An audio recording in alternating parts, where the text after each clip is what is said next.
มาสูงถึงผู้ปันเอ็นปันแห้งเฮาขากุฏิกุตังทั้งสิ่งอยู่ค่ะเนาะเฮาขามาถ่อมด้วยอาปุ่มผีลิบไข่เนี่ยค่ะเนาะอันนี้ก็มันตีๆหูของมันมาไว้ว่าปางลึกโผเนี่ยค่ะเนาะลองตั้งมันได้ก็ติมาว่าเจ้าหอคำศิริวิกามาติว่าก็ตางยับผีลิบตัวนั้นจังไปกว่าตีไม้นิ้วลงเทียงเพื่อเพียวกว่าหิมต้นไม้นิ้วนั้นย้อนกล่องไผเผาคนตายเฮอแลเงาเลียงไผเปิงสีและหันตัวตายนอนเหยียดอยู่เนือลิ้นและหันป้าขับตัวตายต้องยุบและยินป้าเสียงค้างอยู่เจ้าหอคำเอาตัวตายผีเขานั่นแมกป้ายหมาเย้าไปมาซ้อมตังหิบเนี่ยผีเข้าตัวตายนั่นเตลาดต่อเจ้าหอคำอยู่เย้าเจ้าหอคำเมยอันเจ้าเฮาทบลองตุค่าลงในยาบผึดหรือใจนะโดยซ่อมป้ออำสั่งถูกเสียอิดย้อนนั้นอำคาเจ้าเฮาข้านแน่ดีใครนี่อปุ่มโหนึงทอมเสแลเจ้าเฮาหิมพังแม่นำย่ามุงหนานั้นมีเวงจิว่าป่ามาทลาอันก้นเคอเปียมนาเขาอยู่เสาดีเวงนั้นมีกวนเปียมนาก่อนหนึ่งกัดแขนโรงเรียนภายลิกยามเวตาซึ่งมันว่าอักกีสามีในสมิลูกยิงไปตัวคิงหน้าตาหังลีชื่อว่ามันตลาวตีอายุลูกยิงไปมันก่อถึงข้าวหมอกข้าวกี่ไม้เหยาแลมีกวนเติงเมืองก้ายากกูปาซาสามก่อเผียวหอดมาเวงป่ามาทลา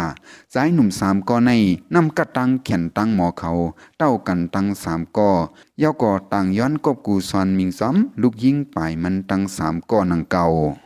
เพราะว่ากบกูปันเสกก็เนื้อเขาสามก้อนนั้นซึ่งอันกึดสองก้อนนั้นตีคำตายว่าไหนเปียมนาก็เป็นปอมันตลาวตีก็อำปันกบกูเนื้อสามก้อนเสก็ย้อนว่าเปียมนาในอ้วนเสโกลองสังว่าปันกบกูก้อหนึ่งเหมือนตั้งให้สองก้อขาดตัวตายในอยู่เย้าลูกยิงสาวมันก็อำเลยกบกูตั้งเผออยู่กว่าเหมือนเก่านังนั้น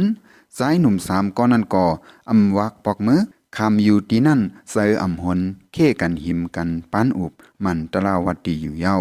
อำหึงสังมันตลาวตีกึ่งกั้งซับตั้งเป็นเสกึ่งกั้งเสียงกามสุดหมุนกว่าสายหนุ่มสามก้อนนั้นเตื้อเสอขี่เสอมองเสอกันลงหลังเขาอ่อนกันยุกขับตัวตายมันนางกว่าเผาตีป่าเฮวไว้หลังนั้นเนื้อสายหนุ่มสามก็หนึ่งซ้ำกายสุ่มมุงคานอนเปิดปาก็อันมันหักในเสคามอยู่เนื้อป่าเหี่ยวหิมขุมนอนก่อนนอนเนื้อกวางเผาเตาอันเผาก็อันมันหักนั่นยิบกอกตาไม่หาย้อนกินสังไรมาก่อปิงปอเสอมันกว่าวันเหลอวันนั้นสายหนุ่มก็ที่สองซ้ำเก็บตอมลูบยิงสาวนั่นเสกว่าตั้งแม่น้ำกิงกาสายหนุ่มก็ที่สามซ้ำเฮ็ดละเสทองกว่าสีนาผ้าเมืองอยู่เย้าก็อันนุ่งเป็นละเซเย้านั้นออกมาอ่ำหึงนั้นแผ่วมาวันอันซื้อว่าซาละลอกะละเซมายังหรือเฮินกวนเคอเปียมะก่อหนึ่งเจ้าเฮินแฮนตำกินเล่งหลูเตรียมทนละเซก่อหังแฮนนังพ้องนั้นลูกอ่อนเจ้าเฮินห้องให้วันให้เตียดซึ่งหือก่ออำเตียดตึก10 แสนให้ห้องเป่าเสียงลังขึ้นดิแม่เจ้าเฮินนั่นใส่ลำมาเย้าฮุกเอามือลูกอ่อนแปดใส่กวางพี่ไผกำเหลียวลูกอ่อนนั่นตึกหนุ่มเรียกแลเก็บหนึ่งกวยไผไม้แคมเปลี่ยนเผาเตากว่าอยู่เย้าก็เป็นแขกละเซนั่นไลหันอันเป็นกว่าปานาปาตาแลตาป้อเหลือคืออำสังตักสิงฮือหาสังอาปากอากางวนว่าอโลยพระลงเปลี่ยนเศร้าเกามาแผ่วเฮินผีลูผีพายลงในเกาอื่นอ่ำลงคอไหลเย้าเจ้าเฮินว่าจองไข่ต้วยดังกัดพุงหมุนกัดถาเผาเตาโตตายเป็นสายใจลูกคะแนป้อเป่ากัดถาโหในเย้ากึ่งกลางขีมากำเหลียวอ้อในเสตั้งลาตั้งเป่ากระถาเผาเตาตัวตายเปลี่ยนสายเจอลูกเผาเตาตัวตายเปลี่ยนสายเจอลูกอมผ้าเทกมือขวานหนึ่งก็ยิบพองลินเสอ้อยเนื้อเผาเตากำหนึ่งกวยลูกอ่อนก็นั่นขี้โตเปลี่ยนโตมาเปลี่ยนโกนเหมือนเก่าอยู่เย้าละเสก็จังถ้วยเจอลงหน้าตาก็จังยุ่มไหลมาจังกินลงคอไหลอยู่เย้าเจ้าเฮิรนเอากระถาอันเตรียมไว้เนือเปนั้นซิมไว้เนือเข่งเสนั่งกินเขาไว้กินเขาเย้าวันกันหรือนอนหังเผอมันก้อยกามือพองเจ้าเฮิรนนอนรับนั่นลาเซลักหล่อมมึนตาไหวซ้ายไหวขวาลุกมาเด็ดซึ่งเสียงซึ่งห้อยวักดาวแคบเปกระถาลอยปุนตาให้ก็เจอจับจ้อย ขี้เสือมีเสือมาลักเอาแคบปีกระถาเย้าออกเฮิรนนั่นกว่ากำเหลียวอยู่เย้าหลังนั้นลาเสสิบไปตังวันขึ้นกำลุนสุดแผ่วมาเนื้อป่าเหี่ยวดีเผาก็อันมันหักนั่นอยู่เย้าอำหึงสังละเสมงหวายหันสายหนุ่มก็ที่สองอันเอาลูบนางกว่าลองน้ำกิ้งกานั่นก็ปอกมาเผาหิมป่าเหี่ยวนั่นหนังเก่าหรือนั่นเลยหันเทียงสายหนุ่มก็ไก่ซุ่มเนื้อกองเผาตึกนอนเป้าขุมนางเลละเสจังว่าหังสายหนุ่มก็ที่หนึ่งนั่นว่าย่าซุ่มเสค่ายปันแลโอ้ยก็เกาเดเป่ากาถาให้ก็เก่าหักนั่นมีเสริมมาขึ้นย้อมน้อมหลาดวันให้ค่ายซุ่มหลายๆกำเย้าละเสนั่นสั่งปิดแคบเปกาถานั่นเย้ายับเอาลินพองเสเป่ากาถาอยู่เย้าเผาเต้าตัวตายเป็นสายเจอลูกเผาเต้าตัวตายเป็นสายเจอลูกอมพวาเทกว่านั่นเย้าเอาลินอ้อยเนื้อกองเผากำหนึ่งก้อยก็ยิ่งมันตราวติเต็มคาเป็นตัวม้าขี้เจอมากำเหลียวผิวเนื้อนังหน้าตามันยังห่างดีเล่าเหลือมือเก่าลูกก่อนสายหนุ่มสามก็นั่นไลหันก็อันเขาหักมีเสริมมาขึ้นแหล่อ่อนกันย่องมาย่องหักเกาตักไหลมือตักเบิ่งในเส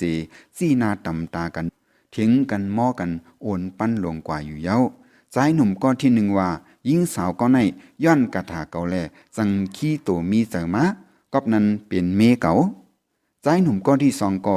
ย้อนเก่าเอาลูกมันลองแม่น้ำอันมีหมุนพงใหญ่แม่น้ำกิ้งกาแลยิ่งสาวก็ในจังมีเสริมมาขึ้นย้อนนั้นเก่าถูกไล่สายหนุ่มก็ที่สามซ้ำลาดเก่าก้อยเปลี่ยนก็เปิดเผาเตามันย้อนตั้งเฮ็ดสร้างเก่าแลยิ่งสาวก็ในจังไรมีเสริมมาย้อนนั้นเก่าก้อยโลปึงยิ่งสาวก็ในเป็นหือขลาเจ้าหอคำแดบตัดปั่นลองอันเขามาเถียงกันอยู่นั่นคาลุสายหนุ่มก็เลยถูกไล่ยิงสาวก็นั่นสังว่าเจ้าเฮาหู้อยู่เสอำลาจึงโหเจ้าเฮาตีแตกเป็นกายออกเจ้าเฮาตีพ่งเผิกเพียนกว่าอยู่อำหั่งเจ้าหอคำเลยถ่อมอปุ่มเย้าจังลาดตอบพิลิปนั่นว่าก็เป่ากระถาให้ยิงสาวมีเสนั่นมันเลยผ่านตั้งหยาบตั้งผืดมาเสตามันเหมือนก็เป็นปอยิงสาวก็อันเอาลูบยิงสาวกว่าลองน้ำกิ้งกาซ้ำเมื่อนั่งลูกก็ไก่ซุ่มเป้ยขุมนั่นก้อยตั้งหักใหญ่กวางตั้งอังมันเป้ยอำผาดเสียงแหล่ผู้มีใจสะเปียนก็ในก้อยกึ่งลีเป็นโผยิงสาวย้อนว่าตั้งหักมันใจในลึกลำกวางอย่าเหลือผีลิบได้ยินขอความขุนหอคำเย้าพาดออกเนื้อมาหายกว่ามีขึ้นตีเก่าอยู่เย้าก้อยกาว่าขุนหอคำก่ออันตีเพิ่มจอยอันจอจีคาไรนั่นแหละเด็บตัดว่าดีกว่าเอาคับตัวตายนั่นขึ้นลองตั้งมันซ้ำภูมิใจกาอำเปลี่ยนอำสู้อันว่านั้นตื้นตีคัดใจเฮ็ดสร้างเนื้อการอันเขาปันกะตี้ไว้ต่อสายใจเขาป้อหายกว่าตื้นอำหนถอยหลังในอยู่เย้าไว้เสพี่น้องเขาทอมยินอาปุ่มพีลิปโหในกว่าเย้าในตอนดาพี่น้องเขาซ้ำมีตังหันถึงจึงหือพองค่ะเนาะลองเนื้ออาปุ่มในมันใครหมายถึงสัง